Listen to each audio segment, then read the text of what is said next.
Bom dia, meus amigos, meus irmãos, minhas amigas e minhas irmãs da Escola Jesus Cristo, os que fazem parte do grupo da Escola Jesus Cristo no Facebook e também os que seguem a página da Escola Jesus Cristo no Facebook e todos que acompanham o canal da Escola Jesus Cristo no YouTube.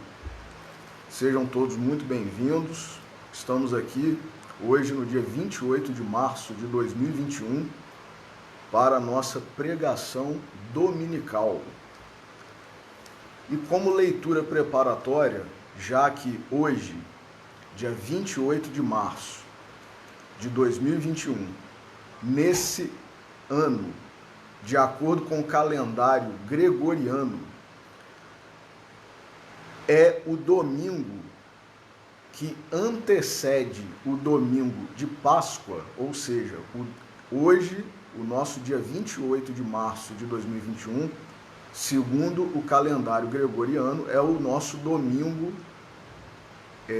de Ramos, quando Jesus entrou triunfalmente em Jerusalém, uma semana antes da sua ressurreição.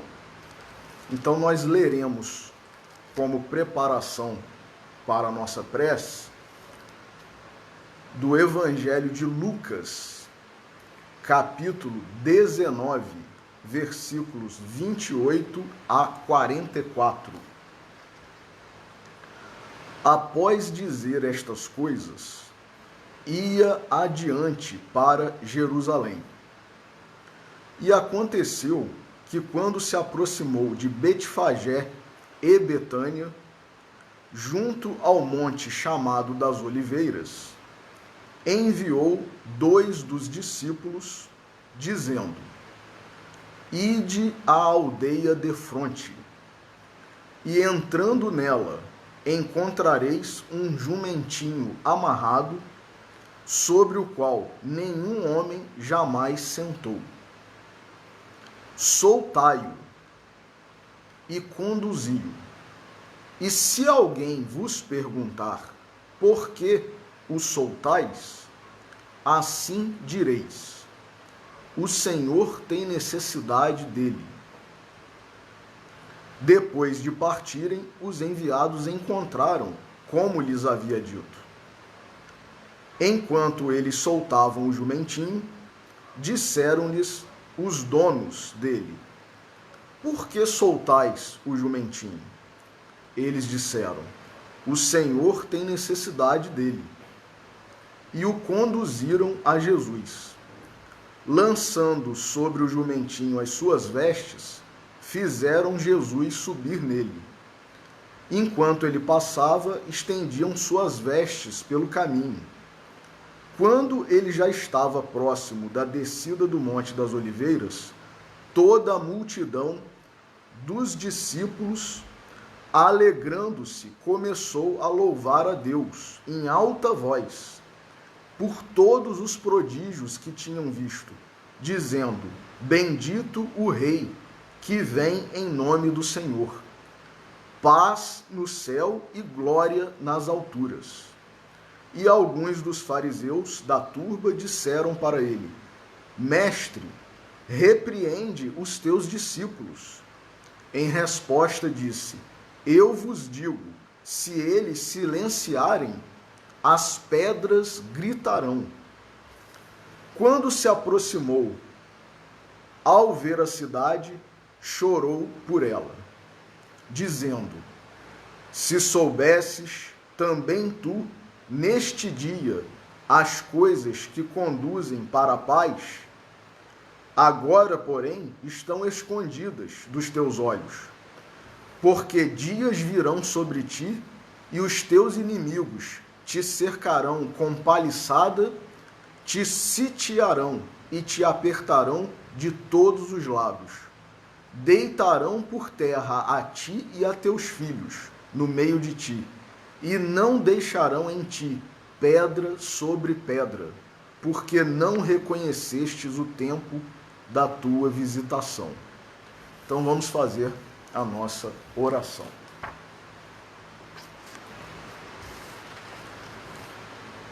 Senhor Jesus, nosso Mestre, nosso Salvador, Deus, nosso Pai, amigos e benfeitores espirituais da nossa Escola Jesus Cristo, espíritos familiares e simpáticos, nossos anjos guardiães, enfim, todos vós que,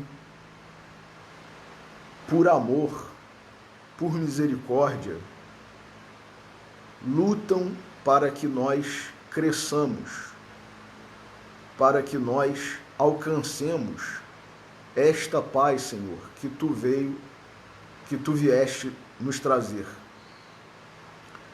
E por isso, agradecendo por mais um domingo, por mais um dia nas nossas vidas, nas nossas atuais encarnações, por mais esta oportunidade, nesta manhã de hoje, de refletirmos sobre o Teu Evangelho, agradecemos antecipadamente e pedimos permissão para iniciar a reflexão da manhã de hoje. Que assim seja. Meus amigos, como nós dissemos no início, hoje, 28 de março de 2021, de acordo com o calendário gregoriano, domingo de Ramos, entrada de Jesus em Jerusalém, uma semana antes de sua ressurreição, de sua Páscoa. Este que é um dos eventos mais importantes para toda a cristandade, ladeado, esse evento pelo nascimento, pelo Natal de Jesus, é claro. E nós sabemos, nós cristãos, que a mensageira da ressurreição, aquela que primeiro viu Jesus ressurrecto e conversou com ele, e após essa conversa foi apressadamente avisar aos discípulos, aos apóstolos, que Jesus não estava morto, foi Maria de Magdala, ou também conhecida por nós cristãos como Maria Madalena. E segundo alguns espíritas, nós não podemos confirmar, nós não temos certeza, mas alguns espíritas dizem que Santa Teresa d'Ávila, cuja data de nascimento foi 28 de março de 1515, seria a reencarnação de Maria Madalena, dizem alguns espíritas. Então, como nós não poderíamos deixar passar em branco uma data tão emblemática como essa de hoje, coincidindo com o aniversário de nascimento de Santa Teresa d'Ávila, uma gigante do cristianismo, uma gigante da Igreja Católica, nós faremos uma homenagem a Santa Teresa d'Ávila neste domingo, utilizando o livro Mediunidade dos Santos, do nosso professor Clóvis Tavares, fundador da nossa Escola Jesus Cristo. E antes de adentrarmos o trecho do livro Mediunidade dos Santos, que trata de Santa Teresa d'Ávila, nós faremos uma pequena apresentação, uma pequena biografia da Santa Teresa, que nasceu na cidade de Ávila, então parte do reino de Castela, hoje Espanha, no dia 28 de março de 1515, de família de origem judaica e com pais muito bons, corretos, convertidos ao cristianismo, ao catolicismo, e desde pequena essa menina já se encantava com histórias de santos. Gostava de ler, de ouvir histórias sobre os santos da Igreja Católica. Sua brincadeira preferida, juntamente com seu irmãozinho mais novo, Rodrigo, era a brincadeira de fundar mosteiros e evangelizar. Meus irmãos, desde pequena, vejamos uma criança, desde pequena, brincando, não de boneca, não de dona de casa, não disso ou daquilo, brincando de fundar mosteiros para evangelizar. As histórias mais admiradas por essa menina eram histórias de santos da igreja. Então vejamos que espírito, que alma, meus irmãos. E por conta disso, aos 7 anos de idade, fugiu de casa com seu irmão, com a intenção de se entregar aos mouros para ser martirizada junto com seu irmão e poder servir de exemplo a eles, para que eles se convertessem, dada a sua fé, a sua disposição de morrer em nome e por Jesus. Então, uma menina diferenciada. Percebemos claramente a sua missão, a sua vocação, desde a sua tenridade.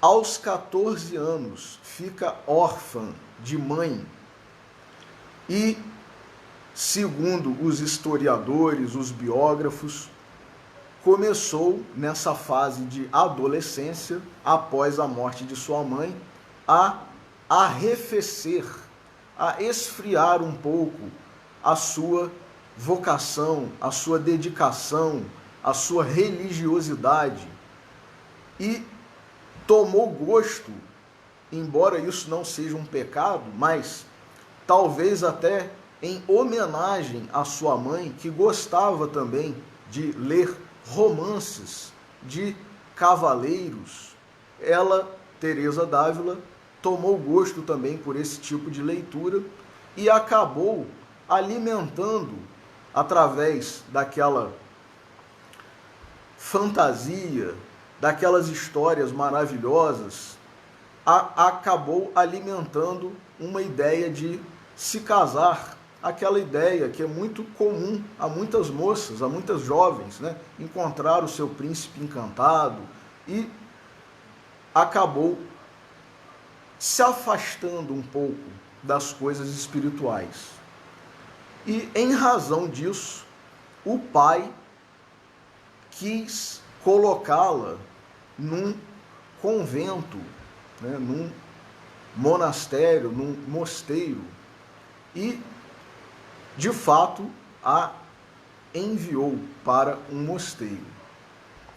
Só que pouco tempo depois que ela passou a conviver, a morar nesse mosteiro, ela foi acometida por uma doença que alguns não conseguem precisar, outros dizem que teria sido uma malária, e ela, durante 3 anos, ficou envolvida com essa doença, piorando cada vez mais, até que chegou um ponto em que seu pai resolveu tirá-la desse convento para que ela pudesse ser tratada.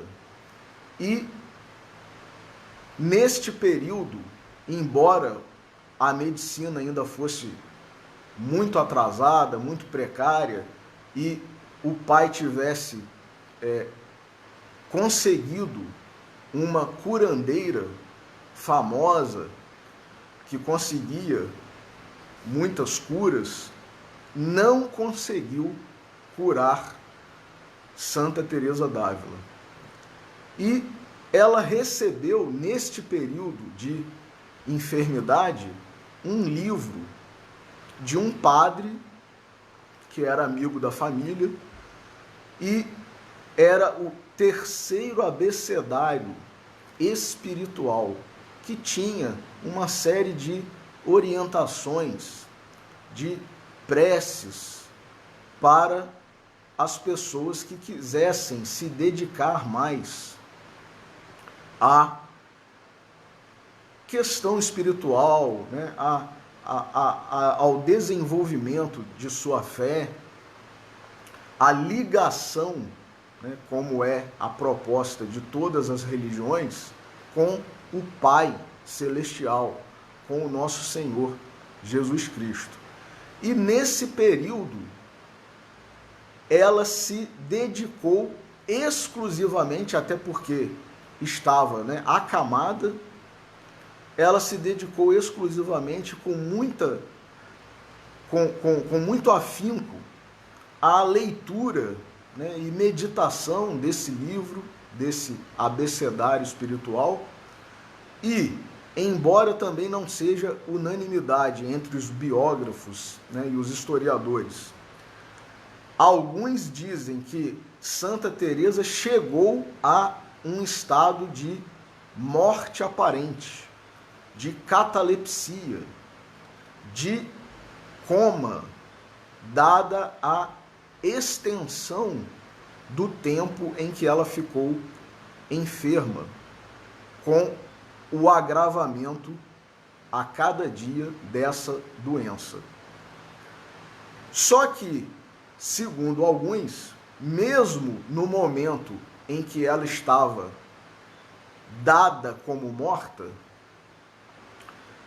as freiras, as irmãs que foram até a casa do pai de Teresa d'Ávila para providenciar já o sepultamento, as últimas formalidades espirituais, acenderam velas em volta da cama.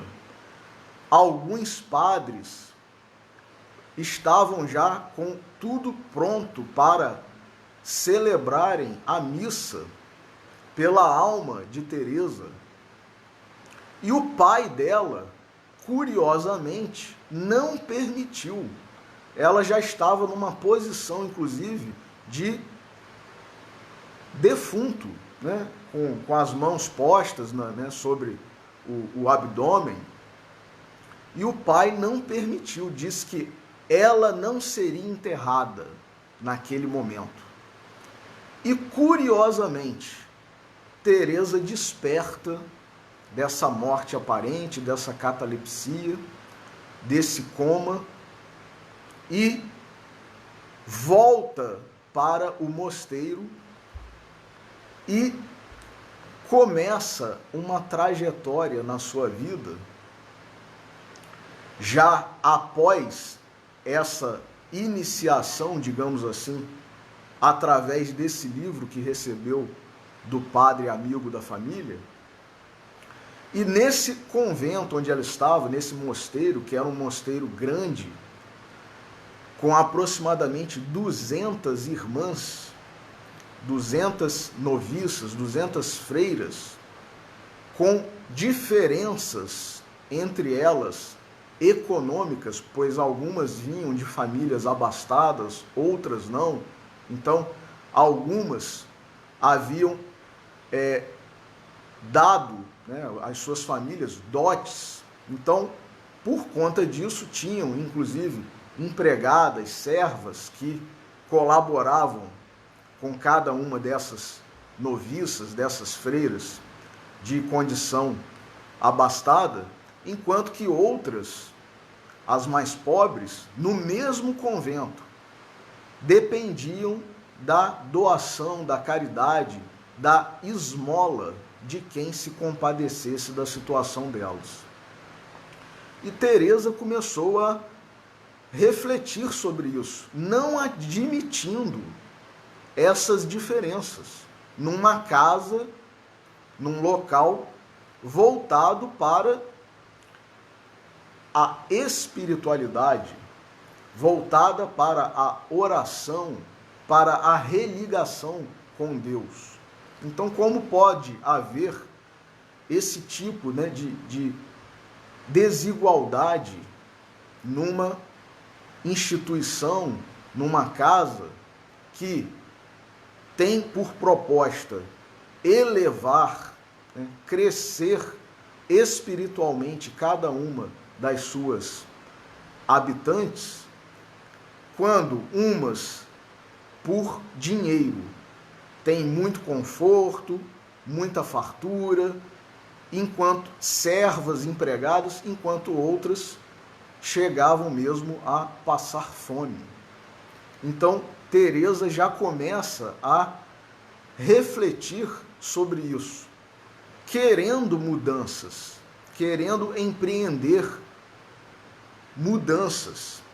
E então ela, após um período ainda nesse convento, pede autorização para fundar um novo mosteiro e vai acompanhada, após receber a autorização, ela vai acompanhada de inicialmente 5 irmãs para esse mosteiro que ela havia fundado, um mosteiro carmelita, e após outras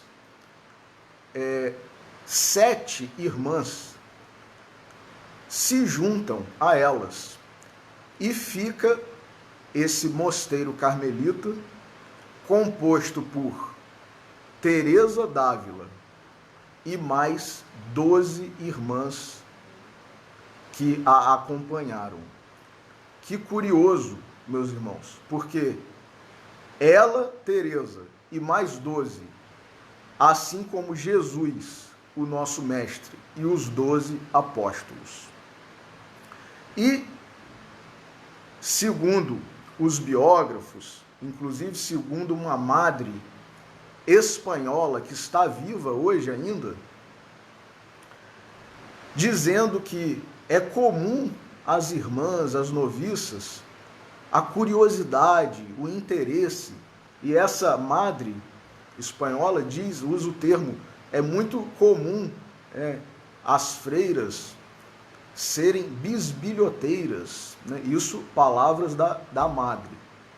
Então, elas, por vezes, ficavam observando Santa Teresa, que nesse período, em razão de sua dedicação, de sua justiça, de seu amor, já estava numa fase de grandes fenômenos espirituais, grandes fenômenos mediúnicos.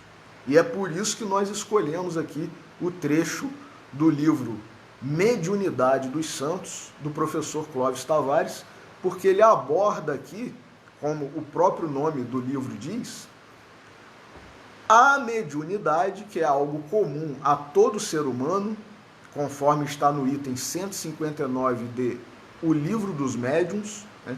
Todos nós somos médiuns, num maior ou menor grau, porque percebemos a influência, né? A participação dos espíritos nas nossas vidas.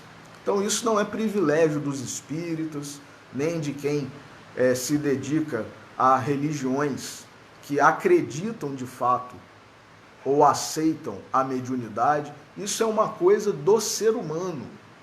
E sendo o ser humano um espírito encarnado, não haveria de ser diferente, porque a espiritualidade está em contato incessante conosco, né? Porque nós somos espíritos. Então, essas irmãs que estavam juntamente com Teresa nesse mosteiro fundado por ela, observando Teresa, muitas vezes até pelo buraco da fechadura, viam-na em êxtase, muitas vezes levitando, e naquela ânsia, né, de noviças querendo alcançar aquele estágio, num dado dia chegaram para ela e disseram: Madre, ensina-nos a orar. assim como os apóstolos fizeram com Jesus também, meus irmãos. Senhor, ensina-nos a orar. E então, Santa Teresa escreveu um livro, que é o livro conhecidíssimo da cristandade, dos católicos em especial, Caminho de Perfeição. É um livro maravilhoso, vale a pena todos nós lermos, que esmiuça, né, o Pai Nosso, a oração do Pai Nosso, com a visão de Santa Teresa d'Ávila, com as abordagens dela. Então, é um livro maravilhoso que ela escreveu para essas noviças, essas freiras que fizeram parte do mosteiro que ela havia recém-fundado. E aí, eu não vou me alongar muito mais, porque senão nós não conseguiríamos fazer a leitura aqui, a abordagem do professor Clóvis Tavares, mas quem quiser se aprofundar, né? Outro livro também escrito por Teresa d'Ávila, que é conhecidíssimo, é exatamente a sua autobiografia, intitulada Livro da Vida. Então, Caminho de Perfeição e Livro da Vida, de Santa Teresa d'Ávila. Todos os dois recomendados como leitura para nós cristãos. E como também aceitamos, como não poderia deixar de ser, né, a oração do Pai Nosso, fica também, né, esse convite para nós termos essa bênção de partilhar com essa santa essa visão que ela teve da oração do Pai Nosso, em razão de um pedido de suas discípulas, de suas apóstolas, para que ela as ensinasse a orar. Então, o que diz o professor Clóvis Tavares a respeito de Santa Teresa d'Ávila? Eu vou pedir licença para ler o trecho do livro Mediunidade dos Santos e nós faremos um breve comentário. São incontáveis os casos e exemplos de vidência mediúnica na existência dos santos da Igreja Romana.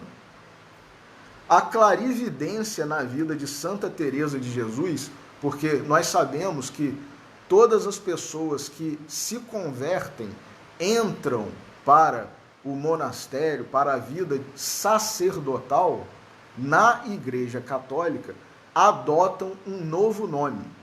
Então, ela adotou o nome de Teresa de Jesus, mas ficou conhecida pela cristandade como Teresa d'Ávila, porque era o local onde ela havia nascido.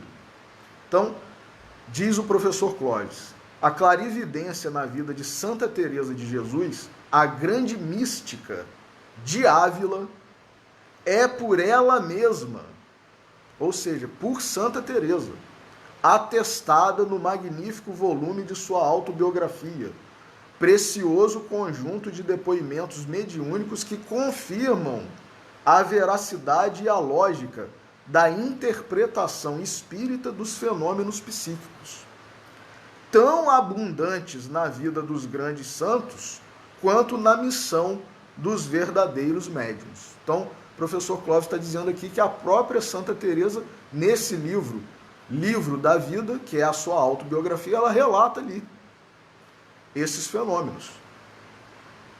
E continua aqui o professor Clóvis. As aparições do Cristo na vida da grande mística de Ávila são inúmeras. Jesus, meus irmãos, apareceu para ela diversas vezes.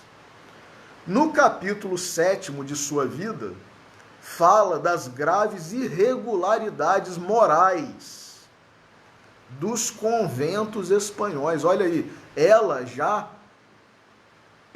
registrando a sua inconformidade, a não aceitação com muitas questões que eram tidas talvez como normais, como comuns, né? Graçavam nos conventos, nos mosteiros espanhóis, mas ela não achava nada daquilo correto. de acordo com os ensinamentos de Jesus. Então ela já registra também no seu livro, né, autobiográfico, essa inconformidade. E o professor Cláudio destaca aqui as palavras dela. Usa-se tão pouco o caminho da verdadeira religião que o frade ou a freira que começam a seguir deveras os seus chamados mais devem temer os companheiros de casa do que a todos os demônios. Olha que seriedade, meus irmãos, né? Já que ela estava vendo injustiças, questões muitas que estavam em desacordo com, como ela mesma diz aqui, a verdadeira religião, ela diz: os que estão nesses mosteiros devem se incomodar mais, né? Devem temer mais os companheiros de casa do que a todos os demônios. Não sei, continua Santa Teresa, não sei de que nos espantamos, vendo que há tantos males na igreja, pois aqueles que deveriam ser os exemplos de quem todos tirassem virtudes, só fazem manchar os esforços dos santos passados nas lides da religião. E aí o professor Clóvis continua, e refere-se a determinadas visitas que compareciam aos conventos e que a santa não cuidava de serem moralmente perigosas. Estando eu com uma pessoa pouco tempo depois de conhecê-la, quis o Senhor dar-me a entender que não me convinham aquelas amizades, avisar-me e dar-me luz em cegueira tão grande. Apareceu-me Cristo com grande rigor, dando-me a entender quanto aquilo lhe pesava. Vi-o com os olhos da alma. Olha aí, meus irmãos, olha a mediunidade aí. Vi-o com os olhos da alma, mais claramente do que eu poderia ver com os olhos do corpo. Isso são palavras de Santa Teresa, meus irmãos. E ficou aquilo tão bem impresso em mim, que agora, passados 26 anos, ainda me parece que o tenho presente. Fez-me muito mal de não saber que era possível ver sem os olhos do corpo.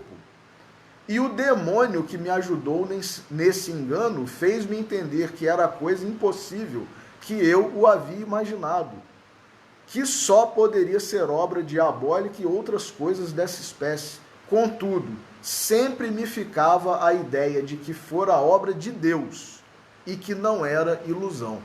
Nós sabemos, meus irmãos, que nesse período a Inquisição estava a pleno vapor, com as suas atividades, com o Tribunal da Santa Inquisição, e tudo que era relacionado à mediunidade era considerado bruxaria.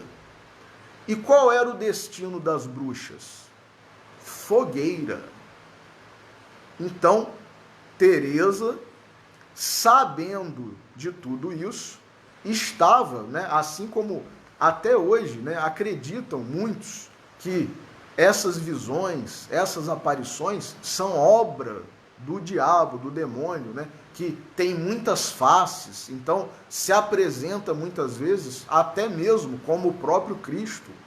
Então Teresa, né, que foi criada, que foi iniciada nessa concepção, ela ficou na dúvida. Mas como pode algo sendo obra do mal, do demônio, do diabo, me advertir para que eu tome um caminho reto? Como que o mal vai nos alertar de algo ruim, de algo errado que nós estejamos fazendo? Isso é incoerente. Então Teresa ficava a refletir sobre essas coisas, acreditando, no final das contas, né, no final das suas análises, das suas reflexões, que, conforme ela diz aqui, contudo, sempre me ficava a ideia de que fora obra de Deus e que não era ilusão. Então o professor Clóvis agora diz o seguinte: no texto é explícita a declaração da clarividência da santa. Cristo lhe apareceu e a repreendeu. Interessante é notar a observação seguinte: diz Santa Teresa que viu Jesus com os olhos da alma, mais claramente do que o poderia ver com os olhos do corpo. Ela mesma, Santa Teresa, disse que não viu com os olhos do corpo, viu com os olhos da alma. Estava absolutamente certa, a grande doutora da igreja. Inclusive, nesse particular, Santa Teresa foi a primeira mulher a receber o título de doutora da igreja, que é um título concedido a pessoas geralmente ligadas à igreja, padres, freiras, bispos, e que deixam algo muito bom, muito positivo, uma obra, um escrito que fica para a posteridade, como obra de referência, obra de consulta. E Teresa, Santa Teresa d'Ávila, com não apenas esses 2 livros, mas outros mais, recebeu o título de doutora da igreja, porque os critérios para se conceder esse título são importância da doutrina, ou seja, se aquilo é importante, se aquilo é relevante, aquela doutrina, aquela obra, aquele escrito é importante para um cristão, é importante para a igreja, que é a concessora desse título, sim, então essa pessoa merece o título. A segunda condição é a notável, a incontestável, a grande santidade daquela pessoa. E não poderia deixar de ser Teresa, com toda essa trajetória, e também canonizada pela igreja. Em 1970 foi considerada doutora, recebeu o título de doutora da igreja. E a terceira condição é exatamente a proclamação, a concessão desse título pela igreja. Então, preenchidas as 3 condições, a igreja se manifestando favoravelmente, a pessoa sendo considerada uma santa, e o que ela escreveu, o que ela deixou, a sua obra, a sua doutrina, sendo relevante, sendo importante para a cristandade, para a igreja, então ela faz jus e provavelmente receberá o título de doutor ou doutora da igreja. Então, o professor Clóvis diz aqui: estava absolutamente certa a grande doutora da igreja. A doutrina espírita explica como se processa como se processa a sensibilização das antenas psíquicas para o fenômeno da clarividência. E aí o professor Clóvis cita aqui, no livro Nos Domínios da Mediunidade, de André Luiz, psicografado por Francisco Cândido Xavier, encontramos esclarecimentos a respeito da visão psíquica. O círculo de percepção varia em cada um de nós, quer dizer, é a intensidade da mediunidade, desse dom. Ele varia de pessoa para pessoa. Há diferentes gêneros de mediunidade, contudo, importa reconhecer que cada espírito vive em determinado degrau de crescimento mental. E por isso, as equações do esforço mediúnico diferem de indivíduo para indivíduo. Tanto quanto as interpretações da vida se modificam de alma para alma. Ou seja, é a nossa individualidade. Cada um é cada um. Os olhos e os ouvidos materiais estão para a vidência e para a audição, como os óculos estão para os olhos e o ampliador de sons para os ouvidos. Isso são palavras de André Luiz no livro Nos Domínios da Mediunidade. simples aparelhos de complementação. Quer dizer, os nossos olhos carnais, os nossos ouvidos, são aparelhos de complementação. Toda percepção é mental, diz André Luiz, né, e transcreve o professor Clóvis. Surdos e cegos, na experiência física, convenientemente educados, podem ouvir e ver através de recursos diferentes daqueles que são vulgarmente utilizados. Quer dizer, o cego e o surdo podem ver e ouvir, respectivamente, mediunicamente.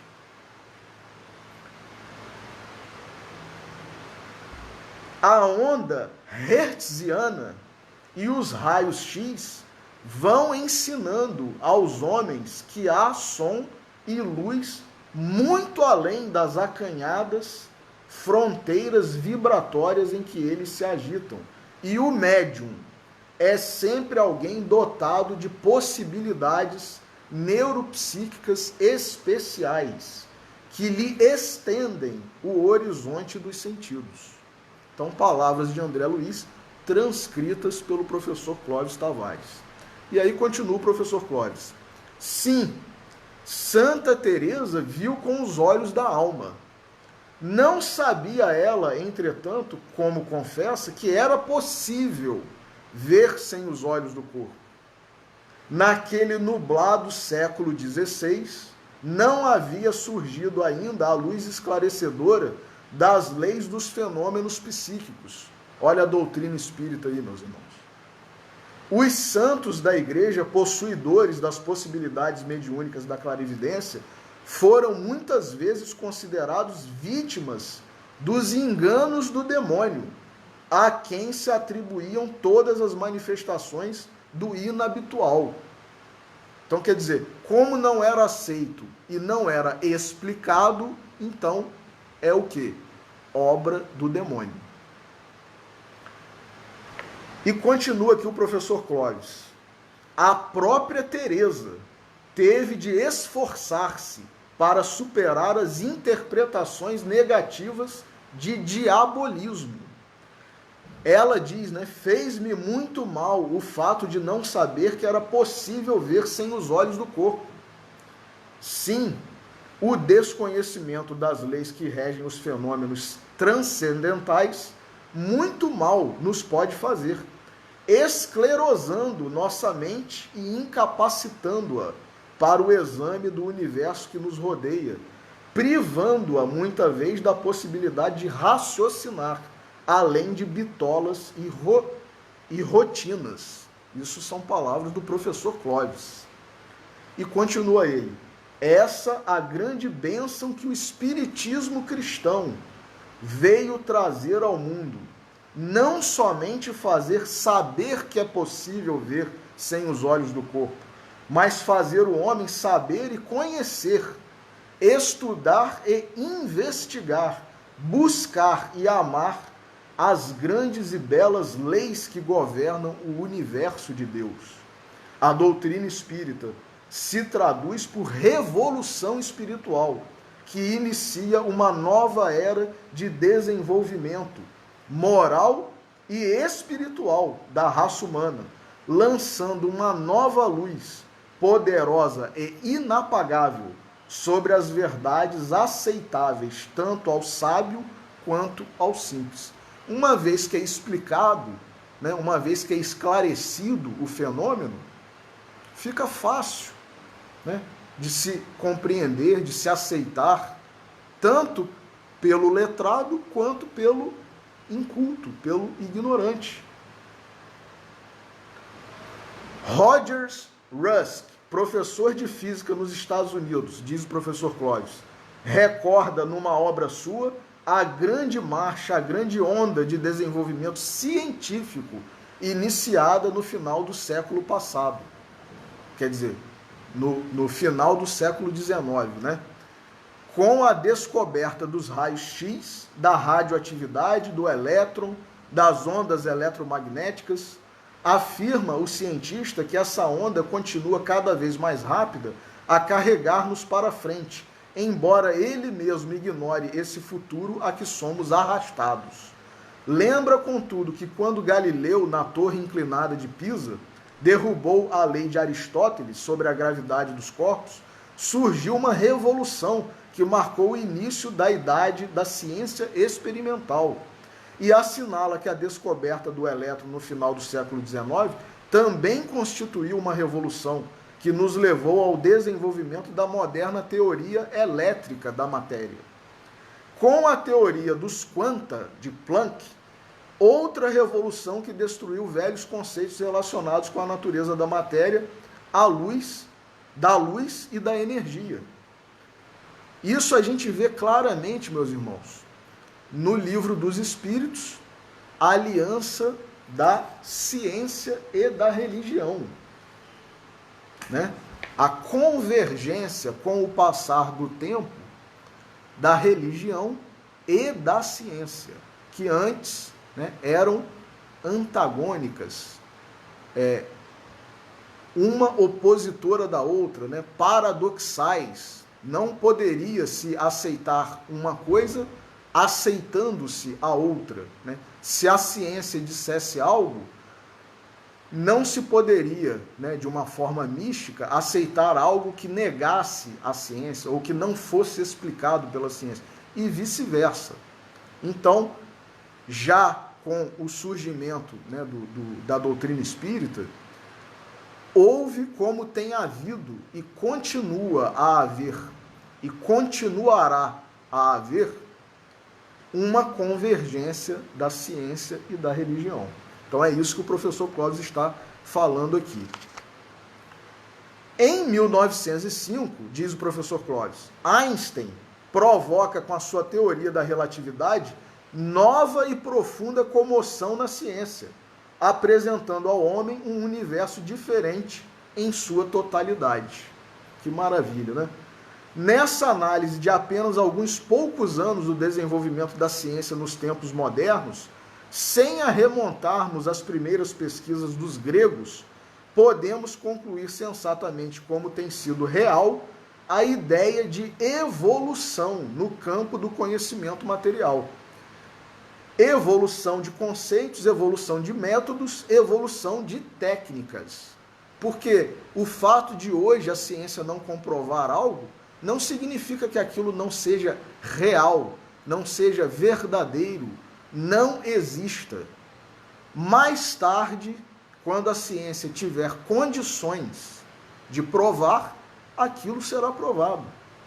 Então nós não podemos ser céticos ao ponto de negar apenas porque esbarraríamos aí no positivismo de Augusto Comte, né, no incognoscível, aquilo que não pode ser conhecido, e também não podemos ser fanáticos a ponto de não aceitar o que a ciência está a nos mostrar. O próprio Allan Kardec, né, deixou uma exortação, uma advertência. Se amanhã ou depois a ciência provar que tudo isso que nós estamos falando aqui não é o real, o verdadeiro, fiquem com a ciência.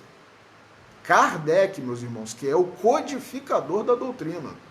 Então, vejamos como não foi por acaso, né, o adjetivo que ele recebeu de bom senso encarnado, né? E continua aqui o professor Clóvis. No campo da espiritualidade, a evolução é um fato. A revelação divina se faz progressiva. Tanto que está lá, primeiro capítulo do Evangelho segundo o Espiritismo, as 3 revelações, Moisés, Cristo e a doutrina espírita. Tudo conforme a capacidade do homem ao longo da história da humanidade. Não poderia Jesus ter vindo antes de Moisés, porque se quando Jesus veio, ele não foi aceito, né? Foi crucificado, e por muitos de nós até hoje é negado, não é aceito, não é admitido, que dirá se ele viesse antes. E, mais ainda, o Espiritismo, né? Tudo está de acordo com a nossa capacidade. Então, é a transposição didática que os professores tão bem conhecem, né?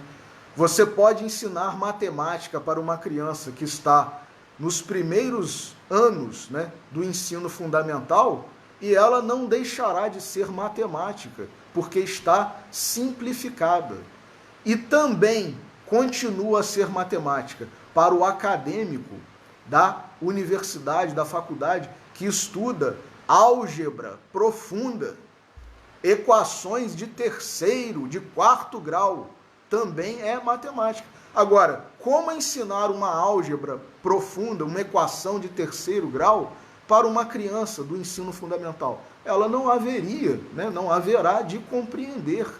Ela não é capaz de lidar com aquilo. Então, Jesus, na sua sabedoria, trouxe e veio no momento adequado tudo o que era de acordo com a nossa capacidade de compreensão, de entendimento, de aceitação.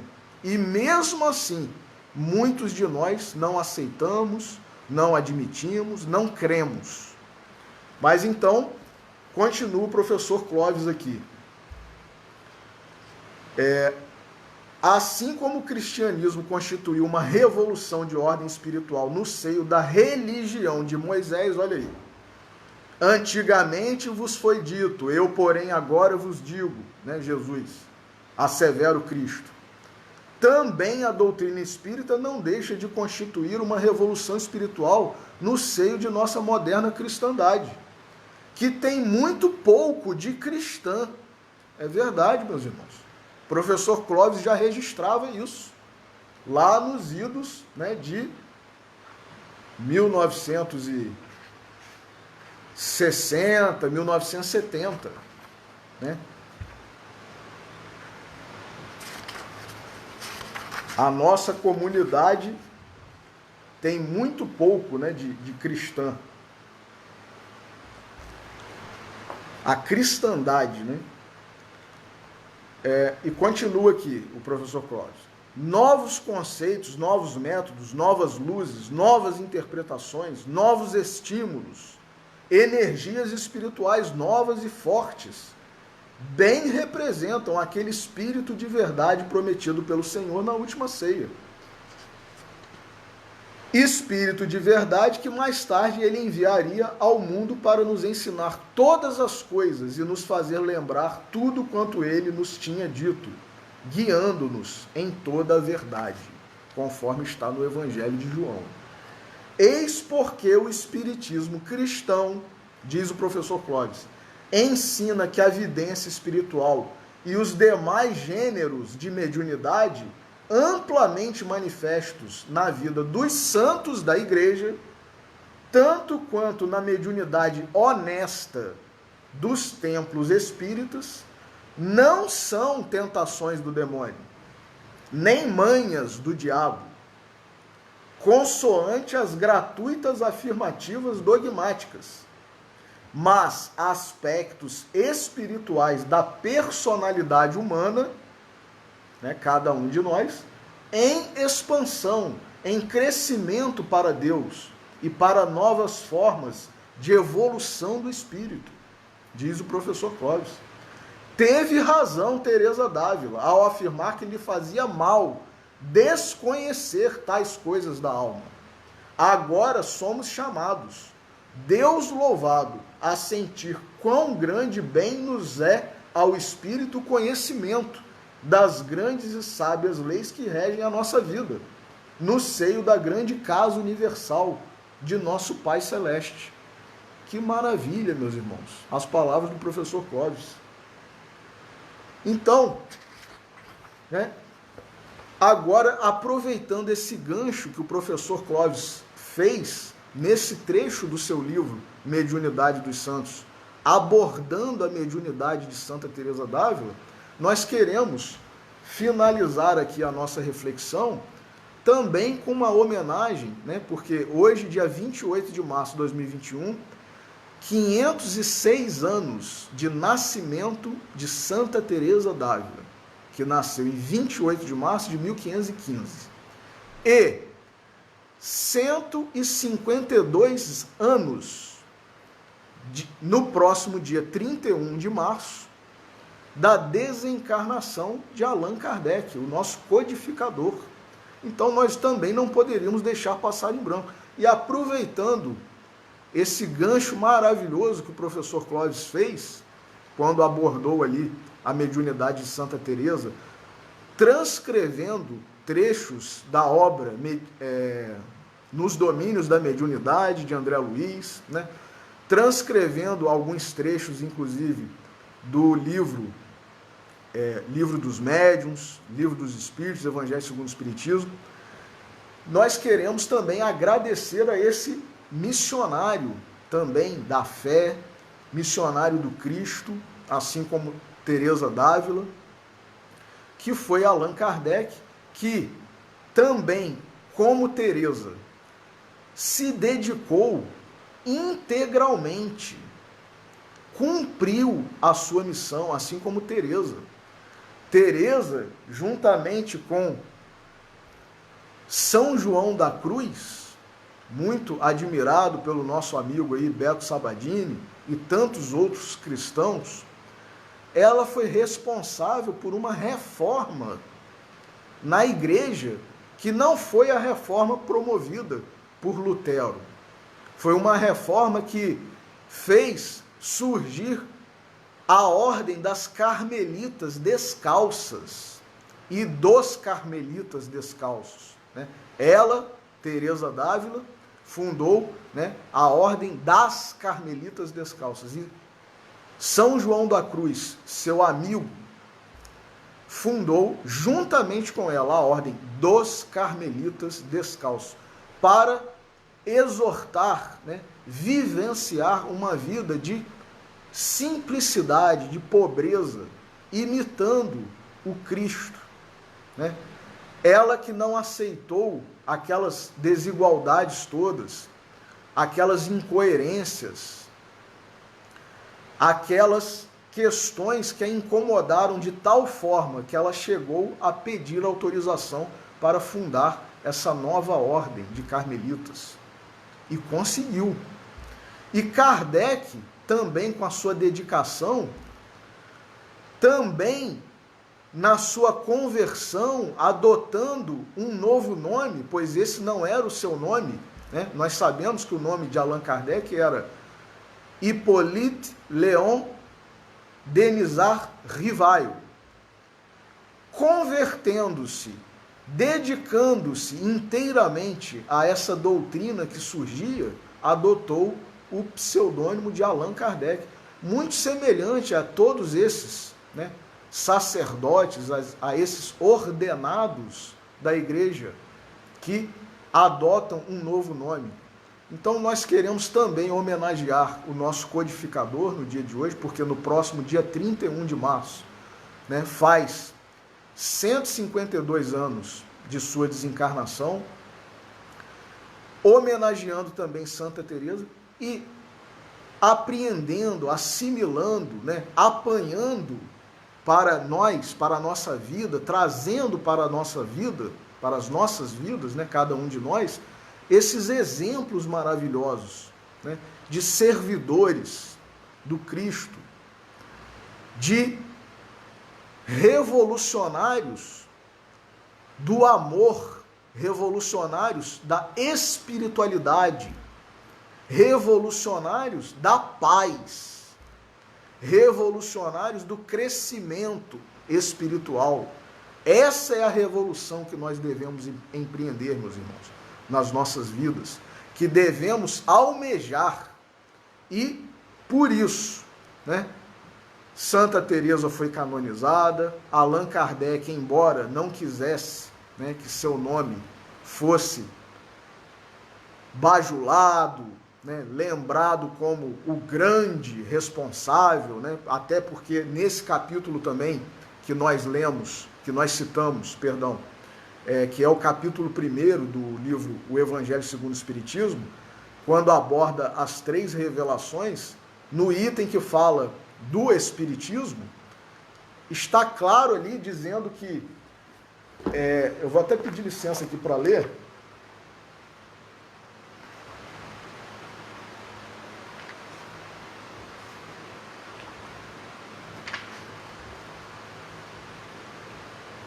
Assim como Cristo disse, não vim destruir a lei, porém cumpri-la, também o Espiritismo diz, não venho destruir a lei cristã, mas dar-lhe execução.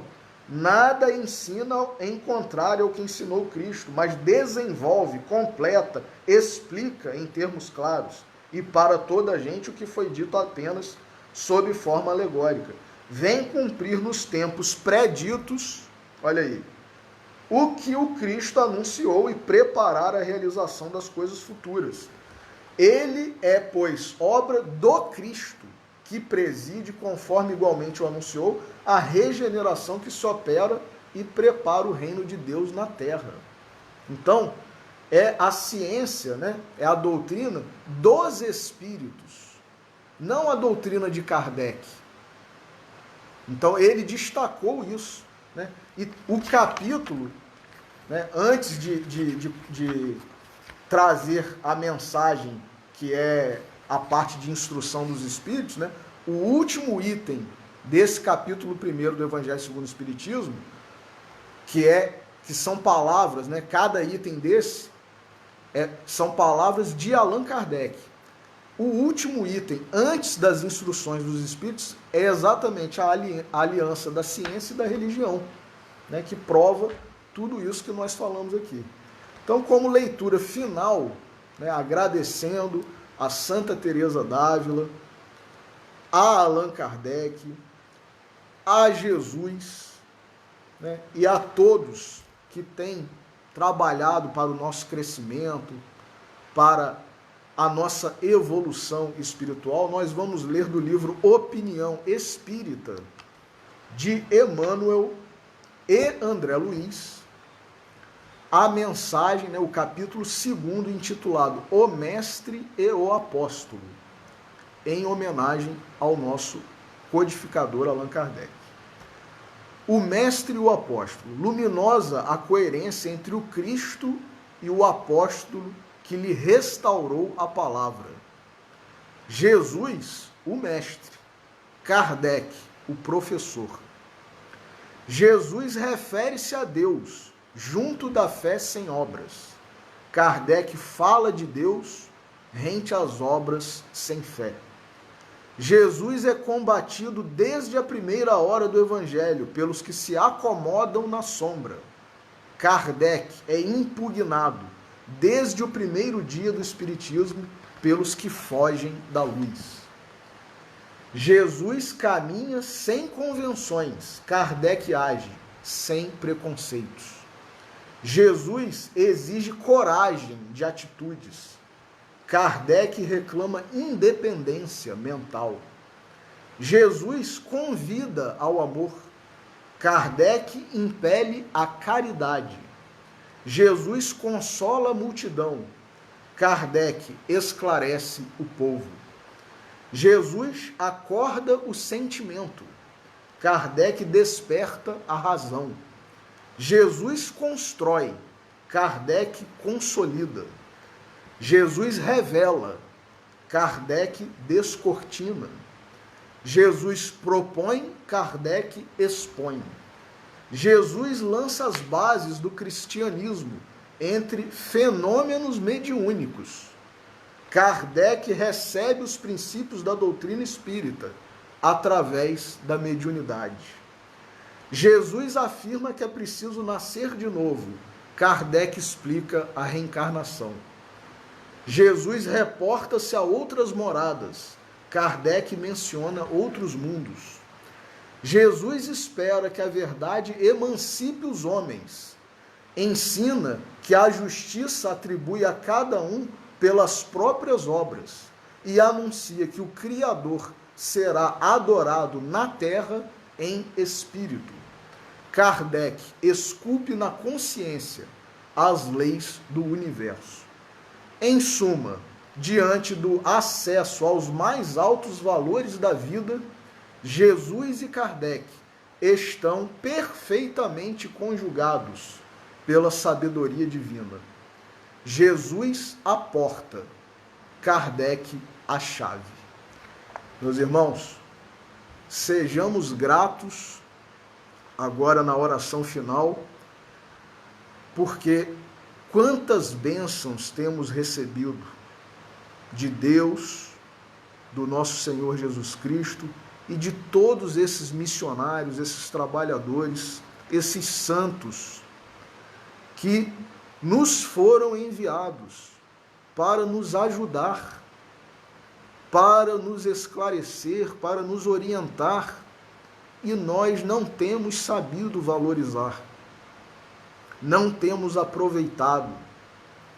E como está na porta de uma das